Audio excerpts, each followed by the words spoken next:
동생 너무 귀엽지 않나요?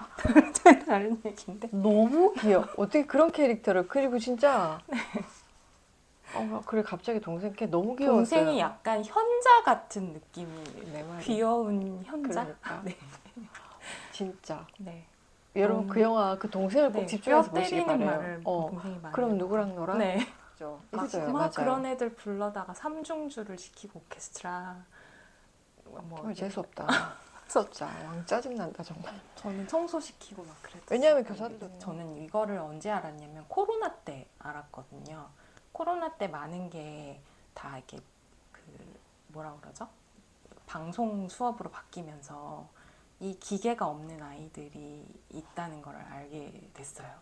이걸 틀 수 없는 그렇지. 집안에 맞아. 기기가 없어서 그 수업을 들을 수 없는 애들이 있다는 걸 알았고 그런 부모님이 있는 집은 어떻게 해야 하나라는 생각을 먼저 했어요. 조부모가 케어한다든지 부모님들도 그 제가 예전에 그 이제 다른 엄마의 감정을 묻고 자란다는 책이 나온 다음에 그 어디지? 경기도 어디쯤에 화성 어디쯤에 초등학교를 가서 강의를 한 적이 있었거든요. 그 선생님들을 대상으로 교사들을 대상으로 강의를 한 적이 있었는데 그때 선생님이 그러시는 거예요. 여기는 이제 저소득층이 많고 엄마들이 다 나가서 이제 노동자로 있다 보니까 연락이 안 되고 애들이 학교에서 계속 있고 그리고 요즘 이런 도시에서는 뭐 조금만 문제가 생겨도 엄마들이 득달같이 달려가거나 바로 전화하거나 민원 넣거나 막 이런 거 되게 많잖아요. 그리고 이제 저도 주변에 이제 사립학교 교원 관계자가 있기 때문에 그 민원의 어떤 그걸 너무 잘 알거든요. 근데 거기는 민원 같은 거 없대요. 오히려 제발 전화 좀 너무 관심이 받아줬으면 없어서. 엄마가 관심이 없는 거야. 그러니까 살기 바쁘고 이러니까 이게 우리가 차이가 굉장히 많이 나잖아요. 그러니까 어떤 게 정답이다, 어떤 게 정도라고 얘기할 수는 없지만 그래도 이제 어쨌든 그런 아이들이 있고 그렇게 배제된 채로 실제로 지금 이제 뭐 학용품이나 이런 걸 사기 어려운 아이들도 있으니까 있다는 걸 우리가 의식은 해야 되지 않나? 네, 이게 참 중요할 것 같다라는 생각이 들어요. 네. 사실 뭐 저도 그런 아이들을 위해 특별히 뭐 하는 건 없습니다만은 근데 이제 그런 것 같아요. 그런데 그 선은 그 아이는 어쨌든 엄마가 김밥을 말고 분식집을 하는 것 같아요. 아빠도 빠듯하고 근데도 어쨌든 동생 나름 케어하고 동생 너무 귀엽지 않나요? 다른 얘기인데. 너무 귀여워. 어떻게 그런 캐릭터를. 그리고 진짜 그래 갑자기 동생 걔 너무 귀여웠어요. 동생이 약간 현자 같은 느낌이. 내 말이. 귀여운 현자? 그러니까. 네. 진짜. 네. 여러분 그 영화 그 동생을 꼭 집중해서 뼈 보시기 때리는 바래요. 말을 동생이 많이 그럼 해요. 누구랑 놀아? 네. 그 진짜 또 때리고 압권이었죠. 나도 때리고 그럼 언제 놀아? 라고 하잖아요. 진짜 현자 같았어. 네. 그러니까 너 왜 맨날 맞고 있어? 같이 대응해야지. 그랬더니 걔가 때리면 나도 또 때리고 걔도 또 때리고 나도 또 때리면 그럼 언제 놀아? 네. 그 말이 진짜 맞는 말이죠.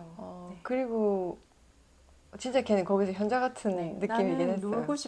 놀고 싶어서 애를 만나는 건데 다치는 게 두렵지 않다는 거잖아요. 그리고 지아가 왔을 때 손님이니까 누나가 먼저 먹어 이렇게 얘기하는 거라든지 애가 너무 사랑스럽고 어쩜 그렇게 총명할 수가 있는지 그리고 맨날 저 터지고 오고 근데 그렇게 약간 감독이 그런 귀여운 너무 사랑스러운 캐릭터를 통해서 정작 하고 싶은 말을 이렇게 얻는 방식으로 연출한 게 저도 너무 이것도 타고났다는 그렇죠. 생각이 되게 들어요. 감각 있게 센시티브하게 그러면서 그 천진난만함과 이 누나의 고뇌와 이런 것들이 같이 교차하기도 하고 근데 어쨌든 그렇게 빠듯한 환경인데 이제 아이는 이름도 선이지만 나름의 경계가 있잖아요. 되는 것과 안 되는 것. 지아가 훔쳤을 때 이건 아니지 않니? 그래도 또 십선비 같이는 안 하고 그냥 그래 내가 할게. 갖고 싶어. 애 같은 면도 있고 또 친구랑 타협을 하잖아요. 물론 이런 것들이 발목을 잡지만 그 또래 때 아이들이 이제 돈이 없어서라기보다는 훔치거나 이런 징후가 드러나기도 하거든요. 초등학교 시기쯤에 책에도 썼는데 그래서 이제 근데 이제 거기서 굉장히 불안정한 거는 지아잖아요. 심리적으로 불안정하고 공부는 잘하는데 지금 소연 선생님 말씀하신 대로 왜 엄마 아빠가 이혼을 했고 아빠는 젊은 여자를 네. 만나는 것 같았고 네. 그러니까 부끄러웠던 것 같아요. 네. 근데 그거를 엄마는 외국에 갔다고 거짓말을 하고 네. 근데 그 또래 아이에서는 부모 상이 나의 상이 되기 때문에 네. 그래서 너무 다 그 이해가 되는 지점이긴 하죠. 네. 저도 거짓말 많이 했어요. 부모님에 밝힐 수 대한 있는 거짓말 하나 있어요, 혹시? 글쎄요. 우리 집 되게 좋은 데 산다. 막 이런 식으로. 네. 저는 어떤 거짓말을 했을까? 아, 저도 하나 한 적 있어요. 옛날에 진짜 너무 진짜 말도 안 되는 게 집에 비디오, TV 이런 거 저희는 손들고 비디오 있는 사람, 네, 네, 뭐 TV 뭐 아니면 이 가전제품 왜 조사하는 거예요 도대체? 아빠 지금, 엄마 지금 이런 거 싹 다 저희는 맞아. 항상 보고 조사 다 지금 했거든요. 너무 싫었어. 제 비디오 있다고 친구들한테 뻥친 적 있어요. 없는데 저 없었거든요. 저 굉장히 가난했어요. 그래서 이제 그런 것들 이제 부모의 상과 자기 상을 동일시하는 건 너무 그 시기에는 자연스러운 현상 중에 하나고, 그런데 이제 그 지아가 역공을 하잖아요. 아빠 술주정뱅이라고 나중에 네. 복수를 하잖아요. 네. 이게 뭔가 자기 뜻대로 안 되고 내가 그 권력자인 보라하고 친했다가 다시 밀려나는 과정에서 선우한테 약간 복수를 하게 되잖아요. 네. 어, 근데 선도 마찬가지로 자기가 궁지에 몰리니까 너네 엄마 사실 영국에 안 있고 너도 옛날에 왕따 당해서 전학 온 거고. 그게 어떻게 보면 가장 아이다운 지점이 아니었을까. 네. 왜냐하면 그 상황에도 입국 다물고 비밀을 지켜주는 건 네. 너무 징그럽지 않아요? 진짜요. 그러니까 그리고 어. 둘이 서로 이제 막 머리끄댕이를 잡고 어. 싸우기도 하고. 그래서 우리가 그 원시적인 감정이라는 게 질투, 독점욕, 소유, 그리고 막 음해하는 거 이게 어린 아이들일수록 더 심하거든요.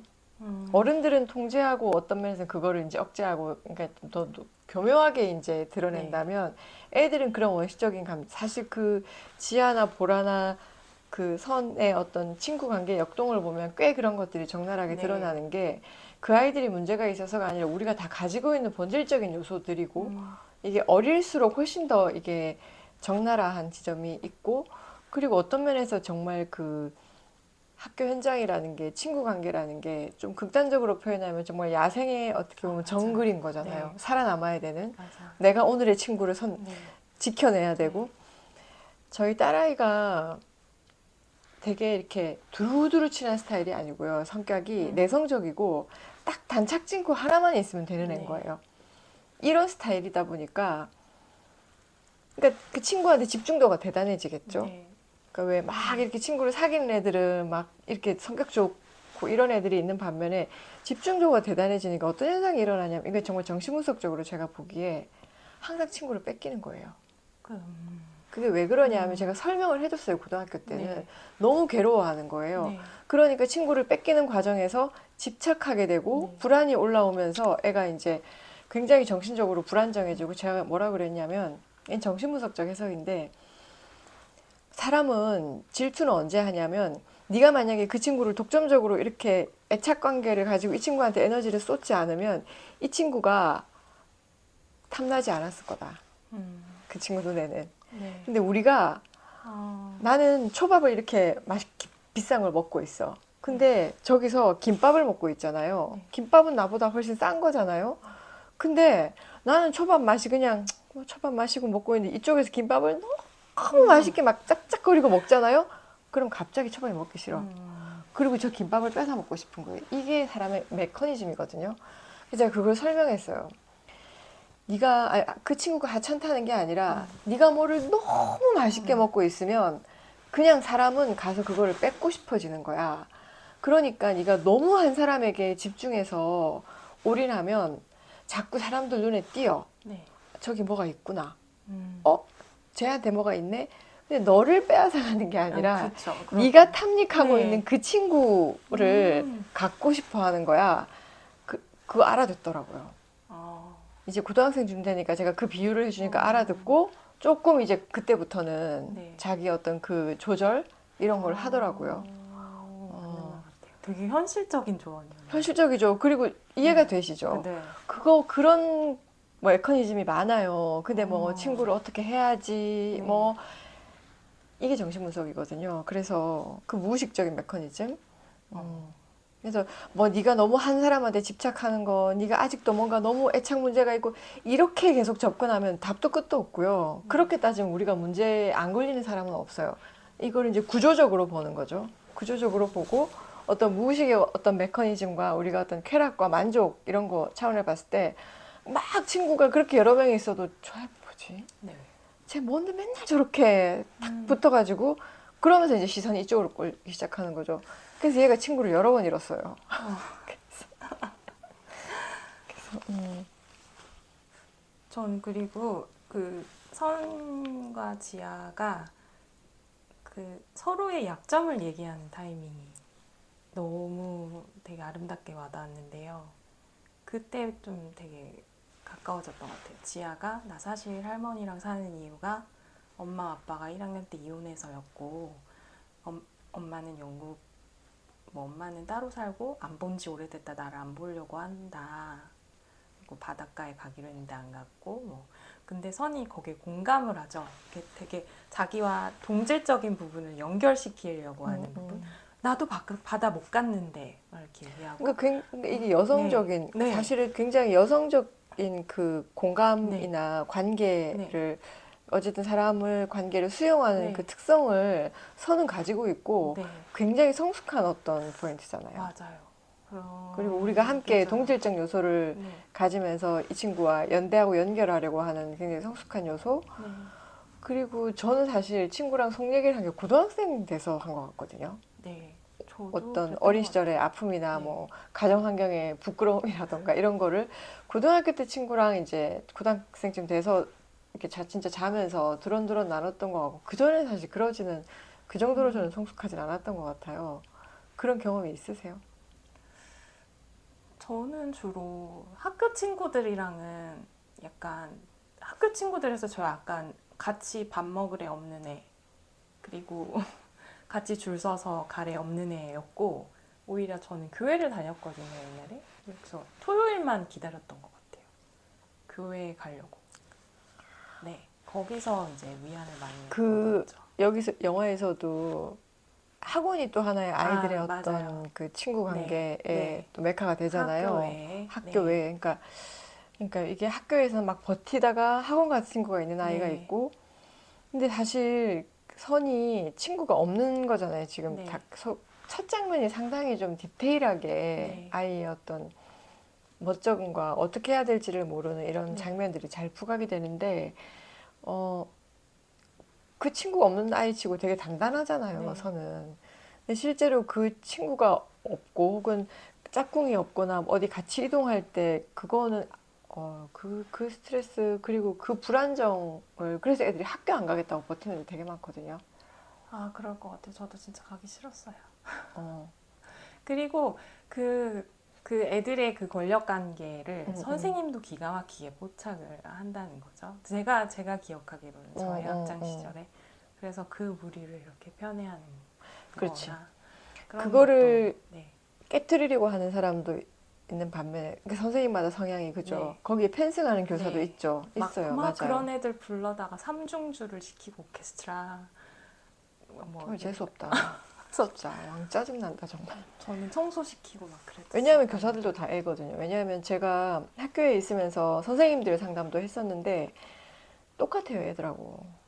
3, 4, 5 이렇게 이런 얘기 말 해도 되나?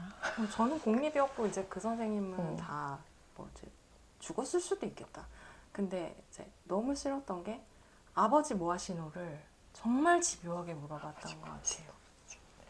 그러니까 네. 근데 요즘은 저는 저희 아빠 솔직히 백수였거든요. 저희 아빠는 직업이 한량이었던 사람이라 되게 힘들겠어요 저희 집도. 저도 근데 꿈이 한량이에요. 그게 그게 애 입장에선 우리 아빠도 넥타이 매고 그렇지. 출근했으면 맞아. 좋겠다라는 소망이 있는데 못 그러니까 얼마나 부끄럽겠어요. 그래서 자영업 이렇게 써간단 말이에요. 그러면 또 기가 막히게 어떤 일을 하는지를 요즘은 그런 거 물어봤던 사람이 없거든요. 있어요. 네, 요즘은 선생님 중에. 학교에서 부모 직업 못 묻게 돼 있는 네. 걸로 알고 있는데 근데 그걸 제가 계속 느끼니까 전 어, 심지어 그 중학교 1학년 때였어요. 그러니까 친구가 진짜 없죠. 그때 초등학교 때 그나마 알던 애들이 이제 다 흩어졌던 상태라 창밖을 이렇게 보고 있는데 멍 때렸다고 청소봉사대 배소연 이렇게 이름 써서 선생님이 네, 저 혼자 청소하고 집에 가고 그지 같네 정말 그 선생님. 그때 기억이 많이 또 그런 났던 경우 것 같아요. 많았던 것 같아요. 그러니까 진짜 사람은 다 다양하다 보니까 선생님도 그렇고 뭐 애들도 마찬가지. 애들도 너무 그지 같은 애들도 많죠. 왜냐면 제가 학교에 있을 때 애들도 선생을 알기를 개떡같이 아는 애들이 있는가 하면 또 선생님들도 애를 무시하거나 이런 경우도 이게 서로 쌍방간에. 근데 진짜 저희 어릴 때 그런 거에 편에 편승하는 선생님들도 있고 진짜 또 그렇지 않은 인간적인 선생님들도 진짜 또 계시긴 하단 말이에요. 있었어요. 분명히 네. 있긴 있거든요. 그 진짜 그 복불복이라고 해야 될지 케이스 바이 케이스라고 해야 될지 그걸 우리가 싸잡아서 얘기할 수는 없고 네. 그래서 그 아이들에 대한 태도 뭐 참교사 뭐 이런 것까지는 모르겠지만 저도 잘 적어도 모르겠어요. 아이들 그런 어떤 그 편애하는 거 이런 부분들은 뭐 예쁜 애가 있을 수밖에 없겠지만 근데 그 너무 그렇게 그 권력 관계 주류 그 선생님까지 편승해 버리면 진짜 그건 너무 그지 같은데 외로웠던 너무 제일 외로웠던 제가 순간. 초등학교 5학년 때인가 6학년 때 이사를 갔어요 동네에서. 그러니까 이제 처음으로 그때 조그마한 아파트 연립주택에 있다가 조그마한 아파트로 이제 이사를 가게 됐죠. 근데 그때는 저희가 다 동네 친구들이 있었거든요. 근데 동네에 그때 이제 그 아파트에서 애들끼리 여자애들 남자애들이 이렇게 딱딱 무리를 지어서 놀았단 말이에요. 그런데 이 여자애들이 저를 안 끼워주는 거야. 왕따를 시키는 거예요. 들어왔다고 네. 한 달 가량인가 텃세 부리는 텃세지. 그래가지고 애들이 진짜 약간 무슨 그 뭐 진짜 무슨 영화에서 나오는 도시 애들처럼 전 진짜 촌뜨기 같이 해가지고 앉아 있는데 그러니까 정말로 그때는 뭐 학원이나 이런 걸 안 다녔기 때문에 학교 갔다 오면 집에서 이제 동네에서 놀아야 되는데 놀 친구가 없고 그냥 집에서 항상 우두커니 있었어요. 애들이 막 모이는 거죠.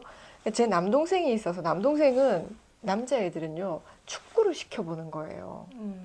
시험을 하는 거죠. 네. 근데 제 남동생이 또 운동을 너무 애가 잘해가지고 그다음 걔는 네. 바로 탐류가 아. 됐어요. 걔는 바로 이제 스카웃이 되고 이제 되게 잘하니까 축구 딱 시켜보더니 바로 데려가고 저는 이제 한 달 가량을 근데 역사적인 사건이 하나 있었어. 어떤 거? 그 중에 어떤 애 하나가 성큼성큼 다가와서 저희 집에 온 거예요. 어. 그때 제 기억에